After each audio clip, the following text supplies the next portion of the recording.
Las manos de una enfermera están hechas para salvar vidas. Pero ¿qué sucede cuando esas manos sostienen la vida del único hombre que destruyó la suya? Clara Montserrat ha dedicado 22 años a su profesión en el Hospital Clínico de Valencia. Sus manos son firmes, competentes y cálidas. Pero esta mañana, un hombre en un ingreso de urgencia amenaza con quebrar su fachada. Rodrigo Sandoval, el empresario cuya firma, 13 años atrás, certificó la quiebra total de la empresa familiar y empujó a su padre al suicidio.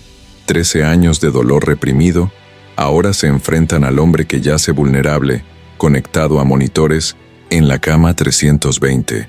Esta no es solo una historia de venganza, es la anatomía de un dilema moral imposible, un viaje oscuro a la pregunta, ¿qué es la verdadera justicia? Cuando el monitor cardíaco de Rodrigo falle en mitad de la noche, y Clara tenga solo 10 segundos para decidir, ¿elegirá la ética que juró o la justicia poética que su sangre le pide a gritos? Si esta historia te ha tocado el corazón, si has sentido que las luchas de Clara resuenan con tus propias batallas internas, te invito a que te quedes con nosotros.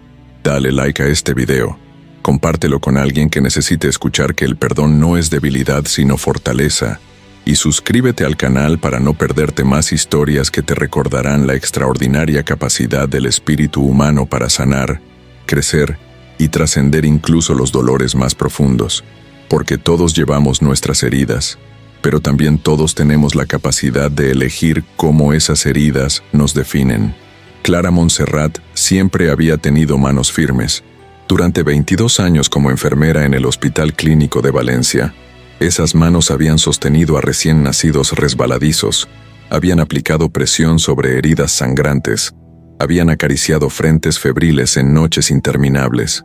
Eran manos que transmitían competencia y calidez, manos que los pacientes buscaban instintivamente cuando el miedo se apoderaba de ellos. Pero lo que nadie sabía, lo que Clara escondía bajo esa fachada de profesionalismo impecable, era que esas mismas manos temblaban cada noche cuando llegaba a su piso vacío en el barrio de Ruzafa, cuando finalmente se permitía recordar. El calendario marcaba marzo de 2023, y Valencia despertaba con ese aroma particular que traía la primavera mediterránea, una mezcla de azahar, sal marina y esperanza renovada. Clara caminaba por los pasillos de la planta de medicina interna con su uniforme azul impecable, el cabello castaño recogido en un moño práctico que dejaba ver algunas canas prematuras en sus sienes. A sus 45 años, su rostro mostraba las líneas finas de quien ha sonreído mucho, pero también las sombras profundas de quien ha llorado en silencio demasiadas veces. Esa mañana particular comenzó como cualquier otra. Clara revisó las constantes vitales de la señora Amparo en la habitación 312, bromeó con el joven Pablo sobre su adicción al móvil en la 315, y consoló a la familia Jiménez que esperaba noticias sobre su abuelo en la sala de espera. Cada gesto era una danza perfeccionada durante décadas, cada palabra medida con la precisión de quien sabe que sus pacientes necesitan tanto su conocimiento médico como su compasión humana. Pero cuando la doctora Hernández se acercó con la tableta en la mano, y ese gesto tenso que Clara había aprendido a interpretar como «tenemos un caso complicado», algo cambió en el aire. «Clara, necesito que te encargues del paciente de la 320. Ingreso de urgencia esta madrugada. Rodrigo Sandoval Méndez, 62 años, infarto agudo de miocardio.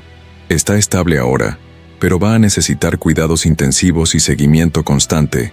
Es una persona importante, al parecer. Empresario.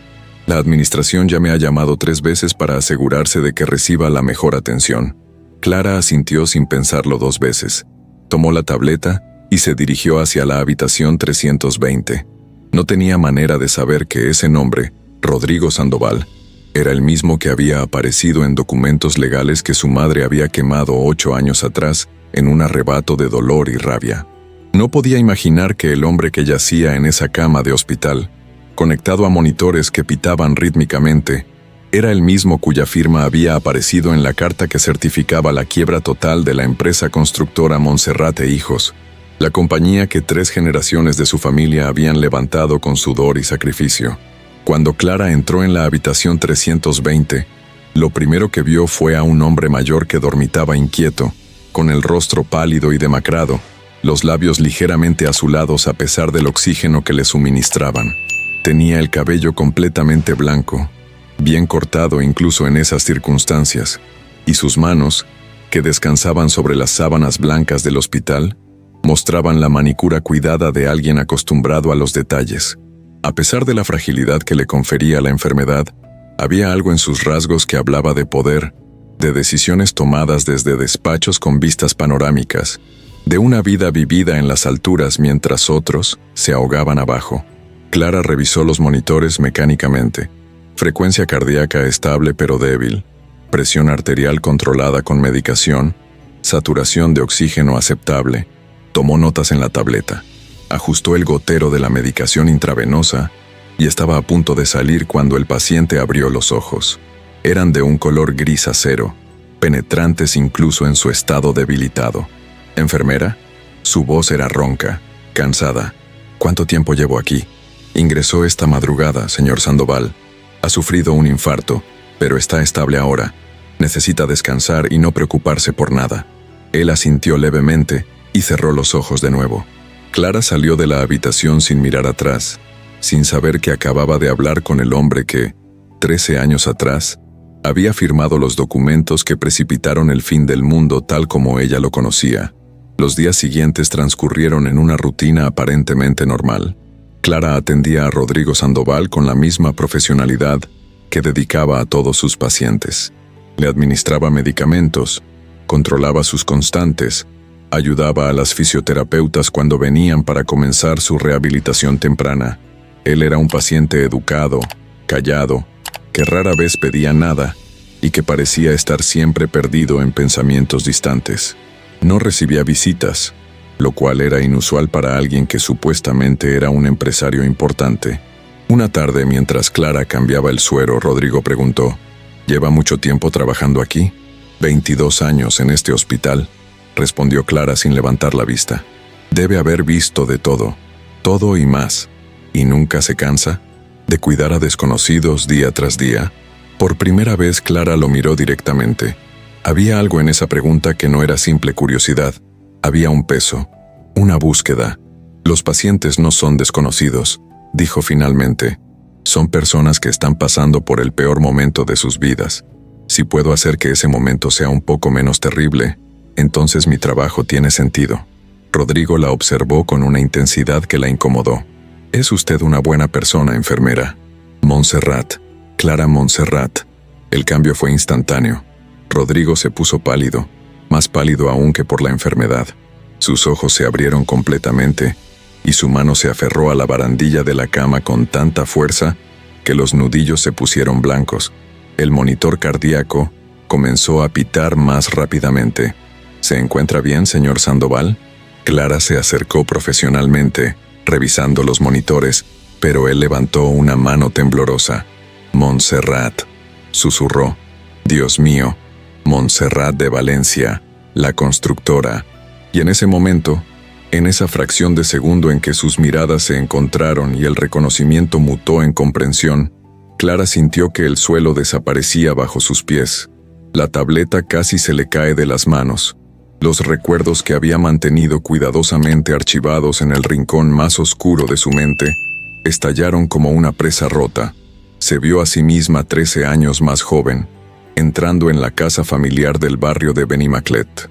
Era julio, hacía un calor sofocante, y su padre, Joaquín Montserrat, estaba sentado en su despacho rodeado de papeles. Su rostro, normalmente bronceado y vital, estaba cenizo. Sus manos, las manos grandes y callosas de un hombre que había empezado desde abajo, temblaban mientras sostenía un documento oficial. «Papá, ¿qué ocurre?», Clara había preguntado, aunque ya sabía que algo terrible había sucedido. Su madre, Dolores, estaba en la cocina llorando en silencio, y su hermano mayor, Vicente, daba vueltas por el salón como un animal enjaulado. Se acabó, Clara. Todo se acabó. La voz de su padre era la de un hombre muerto en vida. El proyecto del puerto, la inversión completa. Sandoval se ha echado atrás. Ha vendido los terrenos a otro promotor. Teníamos un acuerdo de palabra, Llevábamos meses preparando el proyecto, hemos invertido todo, absolutamente todo, y ahora, sus abogados dicen que nunca hubo nada firmado, que no hay pruebas de ningún compromiso. Vicente había explotado entonces. Ese hijo de puta nos ha tendido una trampa. Nos hizo invertir todo nuestro capital, conseguir préstamos, contratar equipos, y ahora se queda con los terrenos y nos deja en la ruina absoluta. Nos ha destruido deliberadamente. Los meses siguientes fueron un descenso a un infierno que Clara no había imaginado posible. La empresa familiar, que había construido medio Valencia durante 3 generaciones, se derrumbó en semanas. Los bancos ejecutaron los préstamos. Los empleados, algunos que habían trabajado con ellos durante décadas, tuvieron que ser despedidos. La casa familiar tuvo que ser vendida. Los ahorros se evaporaron. Y su padre, Joaquín Montserrat, un hombre que había sido un roble inquebrantable para toda su familia, comenzó a marchitarse como una planta sin agua. Clara recordaba haberlo visto despertarse en mitad de la noche, empapado en sudor, murmurando números y fechas. Recordaba cómo dejó de comer, cómo dejó de hablar, cómo la luz se fue apagando en sus ojos día tras día. Y recordaba, con una claridad que todavía le partía el alma, la mañana en que su madre la llamó gritando, y cómo corrió a la habitación de sus padres para encontrar a su padre colgando de una viga, con una carta en el suelo que simplemente decía: «Perdónenme, no puedo vivir con esta vergüenza, no pude protegerlos». Tenía 42 años cuando se suicidó. Clara tenía 32, recién divorciada, sin hijos, trabajando turnos dobles en el hospital para ayudar a mantener a su madre. Vicente emigró a Argentina 2 meses después del funeral, incapaz de soportar la ciudad que le recordaba constantemente el fracaso y la pérdida. Su madre nunca se recuperó realmente, viviendo en un pequeño piso en Patraix, una sombra de la mujer vital que había sido. Y el nombre detrás de todo ese sufrimiento, el nombre que su familia había pronunciado con odio y desesperación durante años, era Rodrigo Sandoval. Y ahora ese hombre estaba en la cama delante de ella, conectado a máquinas que lo mantenían vivo, vulnerable, completamente a su merced. Clara salió de la habitación con las piernas temblorosas, sintiendo que iba a vomitar. Se encerró en el baño del personal y se aferró al lavabo, mirando su reflejo en el espejo sin reconocerse. Las manos que antes eran firmes ahora temblaban violentamente. El rostro que proyectaba calma profesional ahora mostraba un torbellino de emociones. Shock, rabia, dolor, confusión. ¿Qué hago? Dios mío, ¿qué se supone que debo hacer? Susurró a su reflejo. Podría pedir que la reasignaran a otro paciente. Sería lo lógico, lo profesional, pero algo dentro de ella, algo oscuro y vengativo que nunca había querido reconocer, se revolvió. Tenía poder sobre el hombre que había destruido a su familia. Un error en la medicación, un descuido en los monitores, un retraso en responder a una emergencia. Nadie lo sabría. Nadie podría culparla. Sería justicia poética. Durante 3 días Clara funcionó en piloto automático. Atendía a Rodrigo Sandoval con eficiencia mecánica, sin establecer contacto visual, sin responder más allá de lo estrictamente necesario a sus preguntas.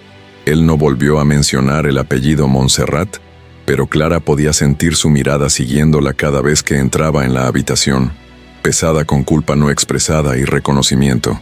La 4ª noche, Clara estaba de turno cuando sonó la alarma de la habitación 320. Su corazón se detuvo por un momento. Corrió hacia allí y encontró a Rodrigo Sandoval retorciéndose en la cama, agarrándose el pecho, con el monitor cardíaco enloquecido.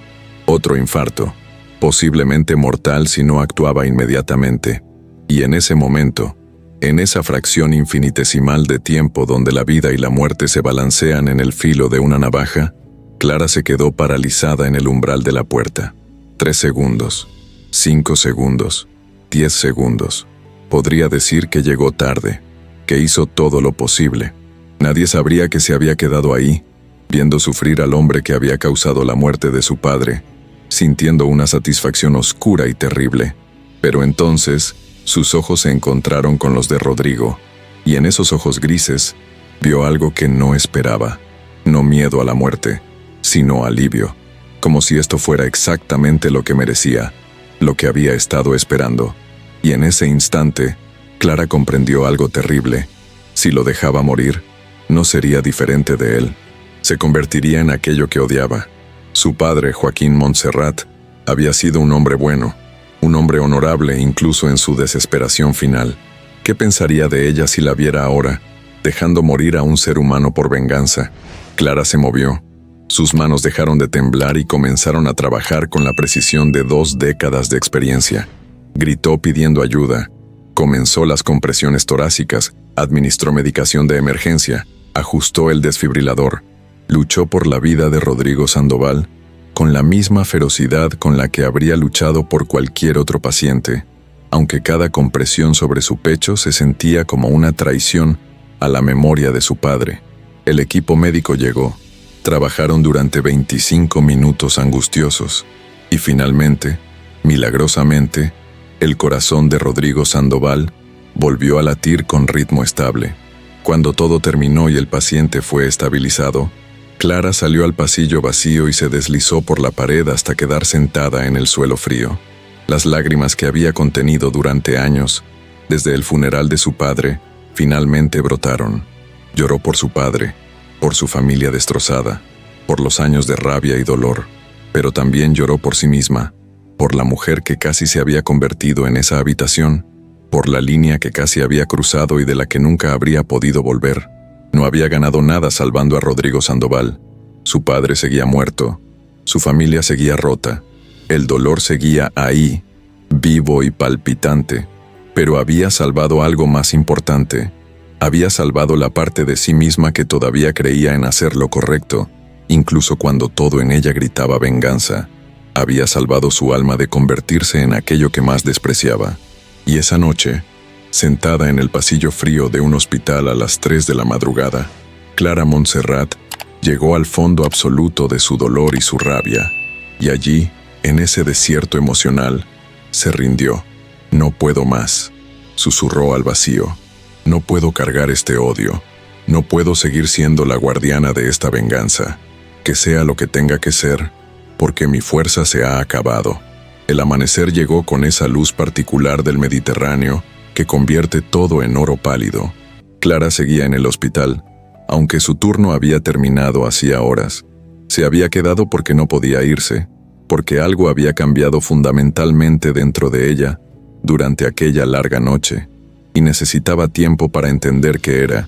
Se lavó la cara en el baño del personal, se cambió el uniforme manchado, y con una determinación que no sabía de dónde venía, volvió a la habitación 320.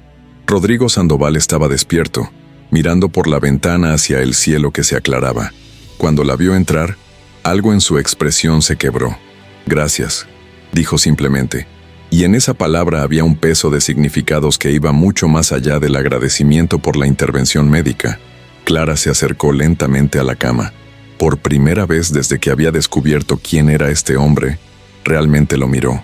No vio al monstruo que había construido en su imaginación durante 13 años, sino a un anciano enfermo, solo, claramente atormentado por algo que iba más allá de su condición física.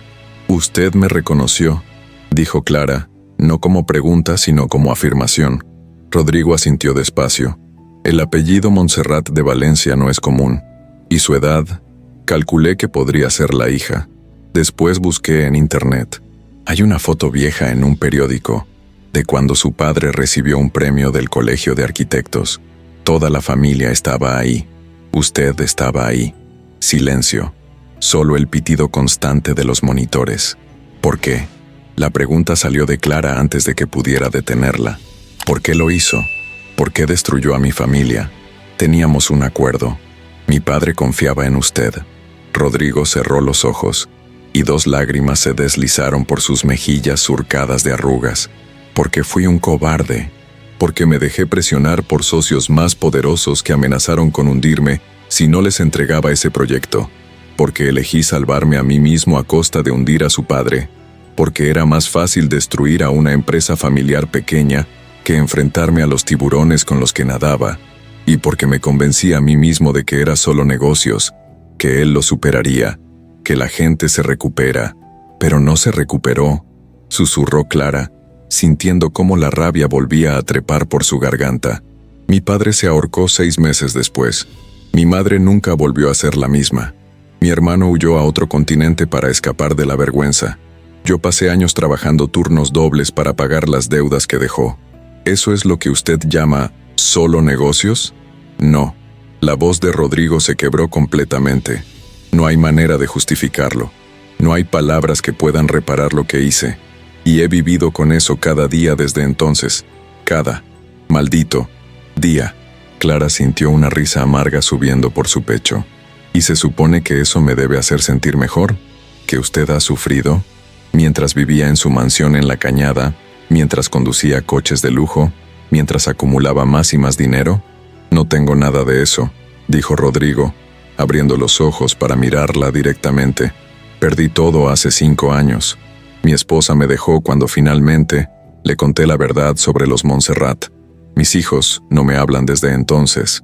La empresa quebró por mis propias decisiones terribles, mi karma, supongo. Vivo solo en un piso de alquiler en Burjasot, y este infarto, nadie vino porque no hay nadie. Los he alejado a todos con mi culpa y mi vergüenza. Algo en Clara se resistía a creerle, a sentir compasión. Bonita historia de redención. Muy conveniente ahora que está en una cama de hospital dependiendo de mi cuidado. No busco redención, respondió Rodrigo con voz cansada. No la merezco. Cuando tuve ese primer infarto, cuando sentí que mi corazón se detenía, mi único pensamiento fue, por fin voy a pagar. Y cuando desperté aquí y vi su nombre en la placa, supe que el universo tiene un sentido retorcido del humor o de la justicia. Clara se sentó lentamente en la silla junto a la cama, de repente agotada. Anoche, cuando tuvo el segundo infarto, me quedé parada en la puerta, 10 segundos completos, pensando en dejarlo morir. ¿Sabe lo que se siente ser ese tipo de persona? ¿Ver en ti misma la capacidad de matar? Sí, respondió Rodrigo simplemente. Sé exactamente cómo se siente, porque aunque no apreté ninguna soga con mis propias manos, maté a su padre tan seguramente como si lo hubiera hecho, y he vivido con ese conocimiento, con esa versión de mí mismo, durante 13 años. ¿Y cómo lo soporta? La pregunta de Clara era genuina, desesperada. ¿Cómo se vive sabiendo que has hecho algo imperdonable? Mal. Se vive muy mal. Te despiertas cada mañana con el peso de ello. Buscas formas de castigarte. Saboteas tu propia felicidad porque sientes que no la mereces. Alejas a las personas que te aman porque no puedes soportar su amor cuando sabes lo que realmente eres. Y eventualmente, el cuerpo se rinde porque la culpa es un veneno que te consume de dentro hacia afuera. Clara se quedó en silencio, procesando.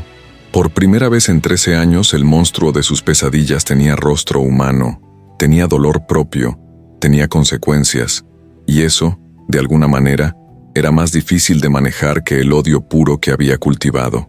Los días siguientes fueron extraños. Clara seguía atendiendo a Rodrigo, pero ahora había conversaciones, al principio breves, incómodas, llenas de silencios cargados, pero gradualmente, algo comenzó a cambiar. Rodrigo le contó detalles que ella no conocía sobre aquella época. Le habló de su socio mayoritario, un constructor sin escrúpulos llamado Eduardo Beltrán, que había orquestado todo el engaño para hacerse con los terrenos del puerto a través de Rodrigo, y luego lo había traicionado también, dejándolo con las migajas. No lo digo para excusarme, aclaraba Rodrigo. Tuve opciones. Podría haber dicho que no. Podría haberle advertido a su padre, pero elegí salvarme a mí mismo. Esa es mi culpa, mi pecado, pero quiero que sepa toda la verdad. Una tarde, Clara trajo su tableta al trabajo y le mostró a Rodrigo una foto que guardaba en su teléfono. Su padre en la obra del mercado de Ruzafa que habían restaurado, sonriendo con el casco amarillo, rodeado de su equipo. Este era mi padre, Joaquín Montserrat. No era solo un nombre en un documento legal, era un hombre que madrugaba para llevar churros a casa los domingos, que me enseñó a montar en bicicleta en el jardín del Turia, que lloraba en las bodas y cantaba flamenco horrible cuando bebía. Era una persona real, con una familia real. Rodrigo miró la foto durante largo rato, las lágrimas corriendo libremente por su rostro. Lo siento tanto que no hay palabras. Nunca pensé en él como una persona. Lo convertí en una abstracción, un daño colateral, pero tenía su sonrisa, sus manos, tenía una hija que lo amaba, y yo lo borré del mundo. Sí, dijo Clara guardando la tableta. Lo hizo, pero algo estaba cambiando en Clara. Cuanto más hablaba con Rodrigo, más se daba cuenta de algo incómodo, la venganza que había imaginado durante años, el odio puro que había alimentado, estaba empezando a agotarla más que a sostenerla. Rodrigo Sandoval no era un monstruo de película, era un hombre que había tomado decisiones terribles y había pagado por ellas de maneras que ella no había imaginado. Odiarlo no devolvería a su padre. Verlo sufrir no aliviaba su propio dolor. De hecho, mantener ese odio vivo era como beber veneno y esperar que él muriera. Una noche, cuando Clara volvió a casa a su piso vacío en Ruzafa, se sentó con una caja que había evitado abrir durante años. Contenía las cosas personales de su padre que habían salvado antes de vender la casa familiar. Cartas, fotos, su reloj, su libreta de obras. Con manos temblorosas, Clara comenzó a revisar y encontró algo que le heló la sangre. Una carta que su padre había escrito pero nunca enviado, dirigida a su socio de toda la vida, Manolo García. En ella, su padre admitía que había tomado riesgos irresponsables con el proyecto del puerto, que había invertido dinero que no tenía basándose en promesas verbales, que había ignorado las advertencias de sus asesores legales sobre la falta de contratos formales porque confiaba en la palabra de un caballero. Había una línea que decía: «Sé que fui arrogante, Manolo. Creí que era intocable porque 3 generaciones de Montserrat habían construido esta ciudad. Me negué a adaptarme a los nuevos tiempos, a las nuevas formas de hacer negocios. Y ahora mi orgullo ha condenado a mi familia». Clara dejó caer la carta como si quemara. Durante 13 años, había construido una narrativa donde su padre era la víctima perfecta e inocente, y Rodrigo Sandoval era el villano absoluto. Pero la verdad era más compleja, más matizada. Su padre había cometido errores. Había sido imprudente. Sí, Rodrigo lo había traicionado, y esa traición era real y terrible. Pero su padre también había tenido responsabilidad en lo que pasó. Y el suicidio no fue causado solo por la ruina financiera.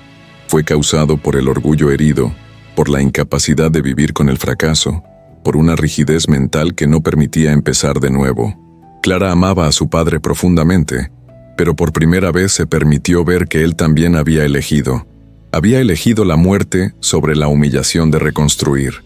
Lloró esa noche como no había llorado desde el funeral, pero era un llanto diferente, un llanto que lavaba, que purificaba.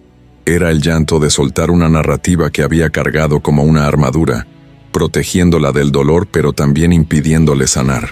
Al día siguiente, cuando Clara entró en la habitación 320, Rodrigo la miró y supo que algo había cambiado. «Mi padre no era perfecto», dijo Clara sin preámbulos, sentándose en la silla junto a la cama. «Cometió errores. Fue imprudente. Su orgullo contribuyó a lo que pasó. Encontré una carta anoche que muestra que él sabía que estaba tomando riesgos irresponsables». Rodrigo la miró con sorpresa. «Eso no me es culpa». «No», interrumpió Clara. «No lo hace. Lo que usted hizo sigue siendo traición, sigue siendo terrible, pero tampoco hace de mi padre un santo mártir. Era un hombre, con sus virtudes y sus defectos, y he pasado 13 años odiándolo a usted con una pureza que solo era posible porque había idealizado completamente a mi padre». «¿Por qué me dice esto?», preguntó Rodrigo suavemente. Clara se tomó su tiempo para responder. «Porque me di cuenta de algo anoche, sentada en mi piso rodeada de los recuerdos de mi padre. He pasado 13 años de mi vida viviendo para un muerto. Cada decisión, cada relación, cada momento ha estado teñido por este dolor, por esta rabia, por esta necesidad de ser fiel a su memoria, odiándolo a usted. Y esa forma de vivir me ha convertido en alguien que él no hubiera reconocido». Se levantó y caminó hacia la ventana, mirando hacia la ciudad que se extendía bajo el sol de mediodía. «Mi padre era un hombre generoso. Pagaba bonos de Navidad dobles a sus trabajadores. Acogió a familias de inmigrantes y les dio trabajo cuando nadie más lo hacía. Reía fácilmente y perdonaba rápido. Y yo, su hija, que dice amarlo tanto, Me he convertido en alguien duro, amargado, que lleva el rencor como una medalla. ¿Eso es honrar su memoria?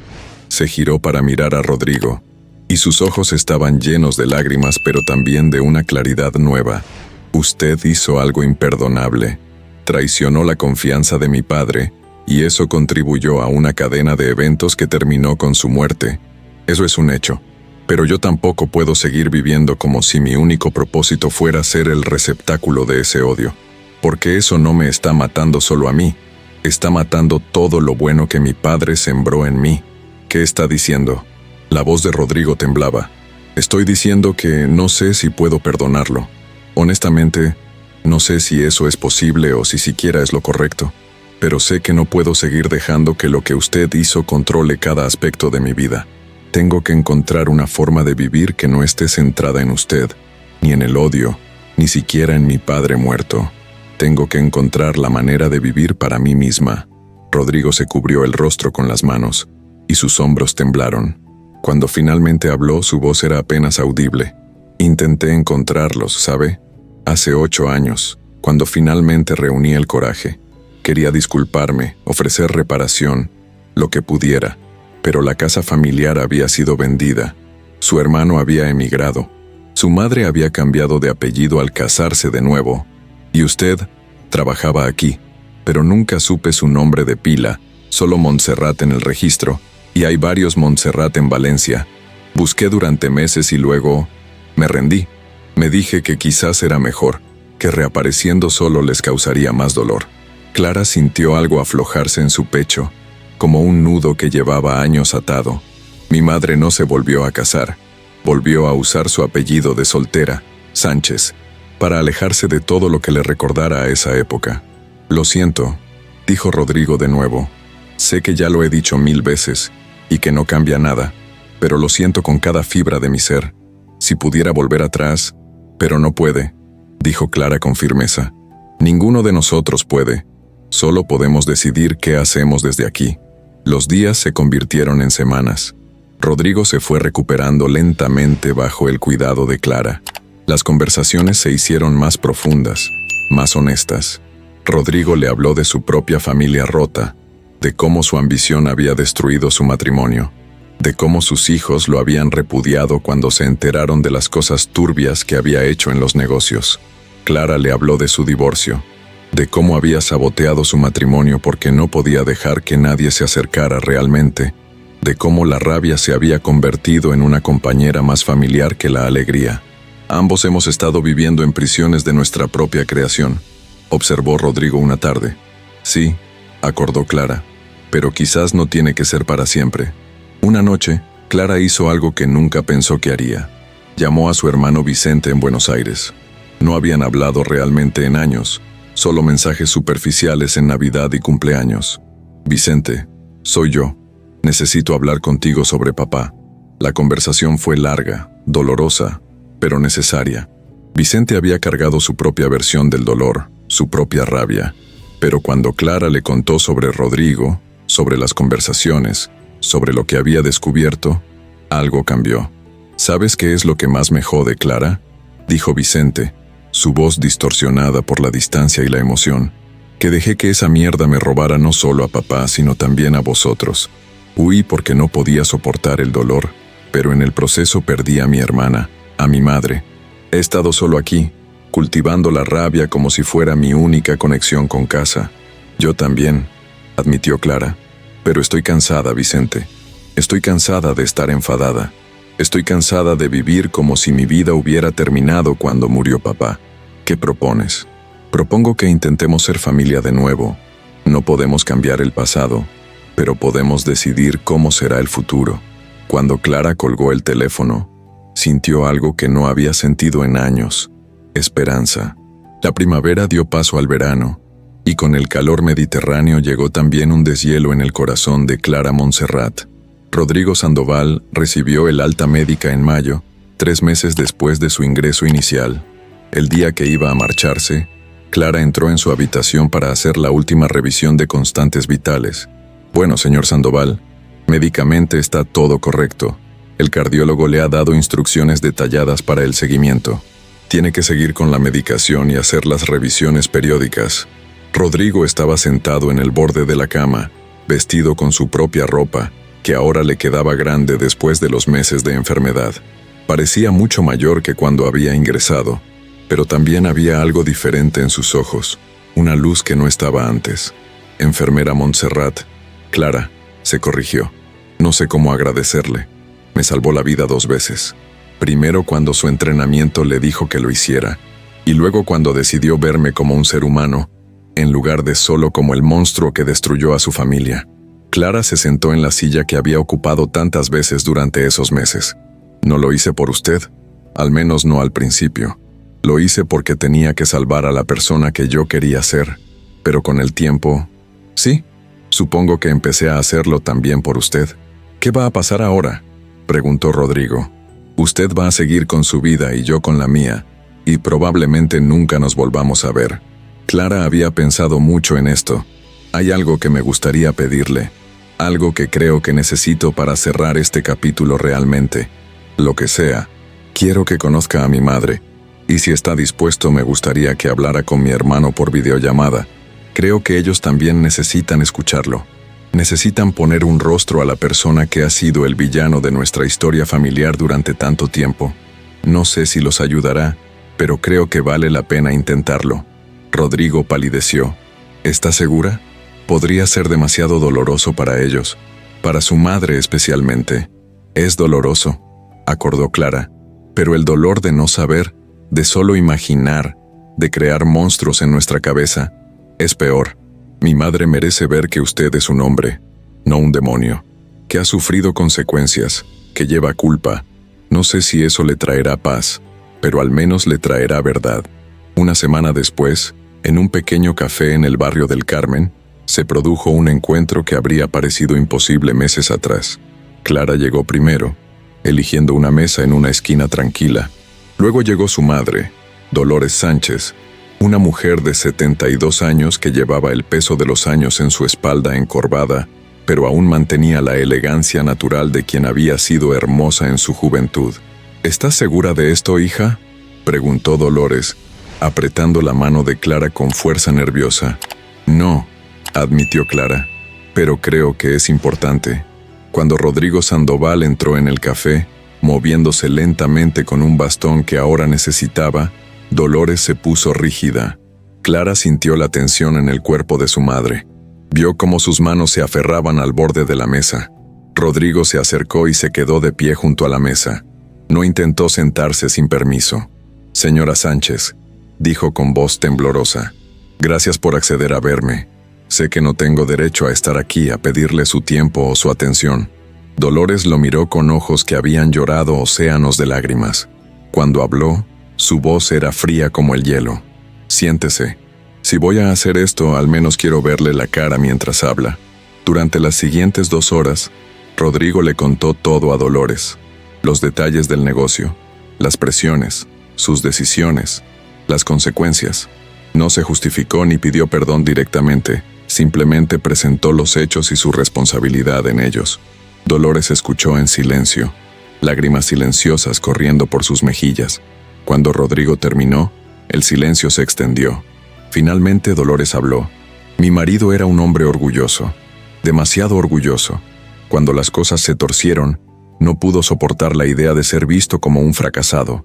No buscó ayuda, no habló de sus sentimientos, solo se hundió más y más en la desesperación. Y un día, decidió que era más fácil morir que vivir con la vergüenza. Lo siento profundamente, dijo Rodrigo, y Clara vio que era genuino. Yo también, dijo Dolores, sorprendiendo a ambos. Siento no haber visto lo mal que estaba. Siento haberlo dejado sufrir solo en su cabeza. Siento que el orgullo de los Montserrat era más importante que pedir ayuda. Usted traicionó su confianza, señor Sandoval, y eso es imperdonable. Pero mi Joaquín también nos traicionó a nosotros cuando eligió la soga en lugar de su familia. Y he tardado 13 años en poder decir eso en voz alta. Clara vio a su madre con nuevos ojos. Dolores había pasado por su propia jornada de comprensión, su propio proceso de ver la verdad completa, en lugar de solo una versión editada de los eventos. No sé si puedo perdonarlo, continuó Dolores. Pero puedo dejar de odiarlo. Puedo dejar de darle el poder de controlar mis días con rabia. Puedo decidir que los años que me quedan no serán dedicados a mantener vivo un rencor. Rodrigo asintió, las lágrimas corriendo libremente. Es más de lo que merezco. Muchas gracias. Antes de irse, Rodrigo dejó un sobre en la mesa. No es mucho, dijo. Perdí casi todo cuando mi empresa quebró, pero es lo que pude ahorrar en estos últimos años. Sé que no compensa nada, pero quiero que lo tengan. Para la fundación. ¿Qué fundación?, preguntó Clara. La que van a crear en nombre de su padre, dijo Rodrigo, para ayudar a pequeños empresarios que están pasando por crisis, para ofrecer apoyo psicológico y asesoramiento, para que lo que le pasó a Joaquín Montserrat no le pase a otros. Es lo que he estado pensando estos meses. Si les parece bien, me gustaría ayudar a hacerlo realidad.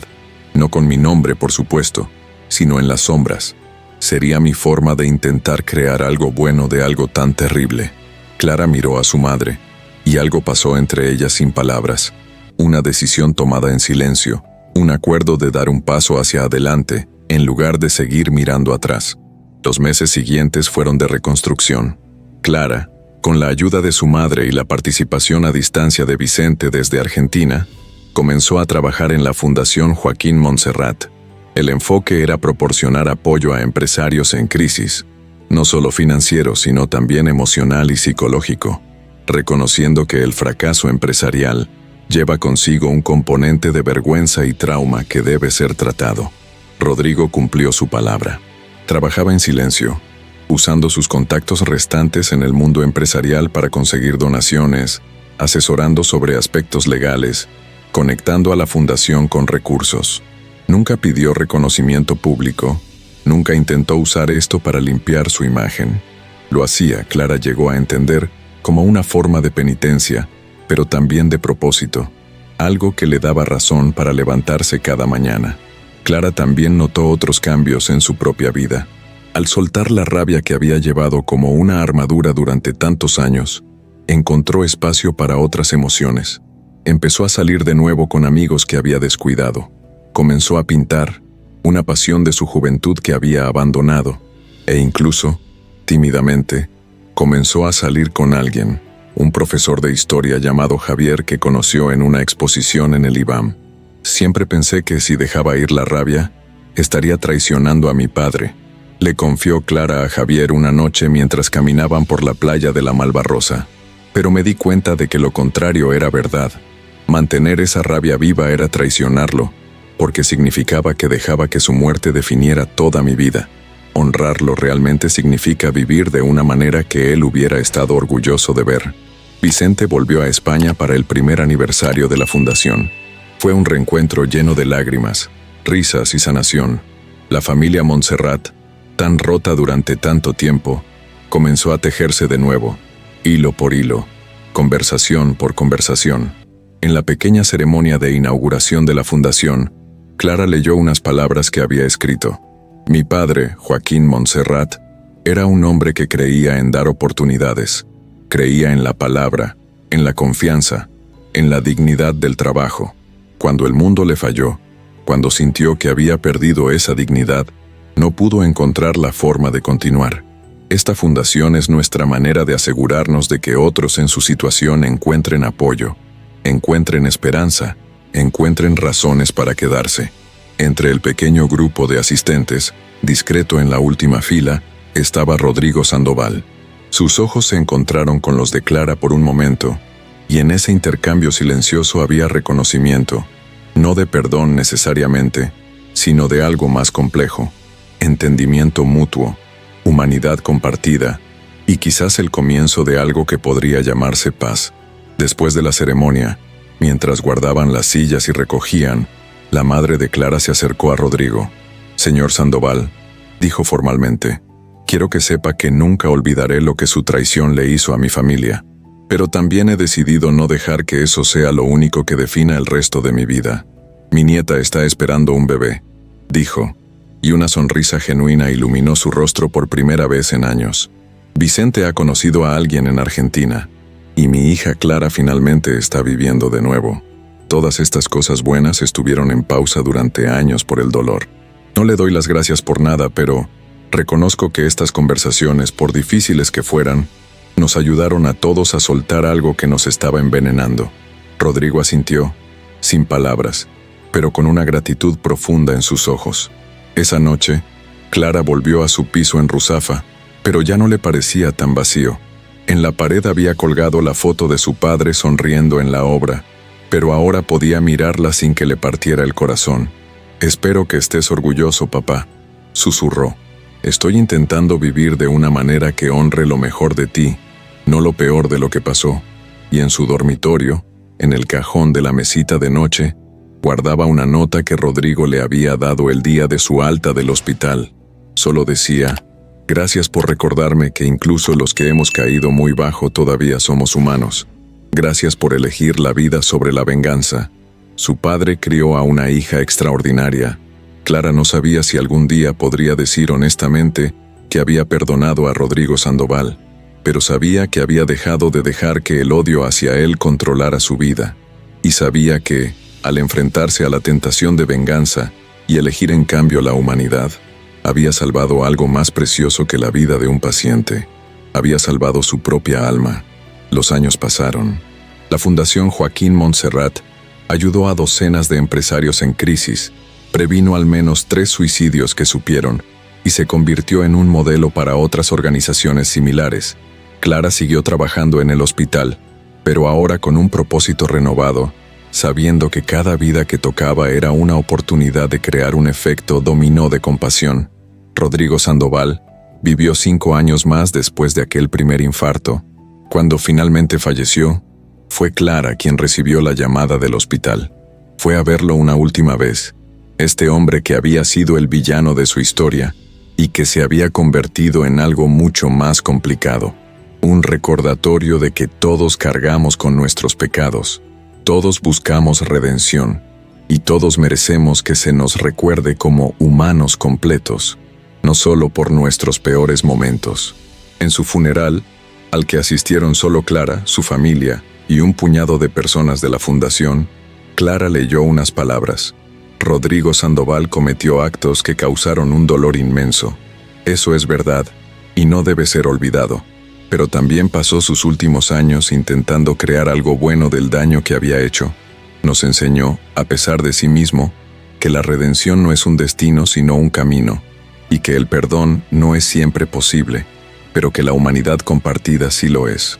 Que descanse en paz, con la esperanza de que finalmente encuentre el perdón que buscó tanto tiempo, si no de nosotros, quizás de un poder mayor». Y cuando Clara volvió a casa esa noche, llamó a Javier, con quien ahora llevaba 3 años de relación, y le dijo: «Estoy lista». «¿Lista para qué?», preguntó él. «Para todo, para el futuro, para dejar que el pasado sea finalmente pasado, para construir algo nuevo sin las sombras».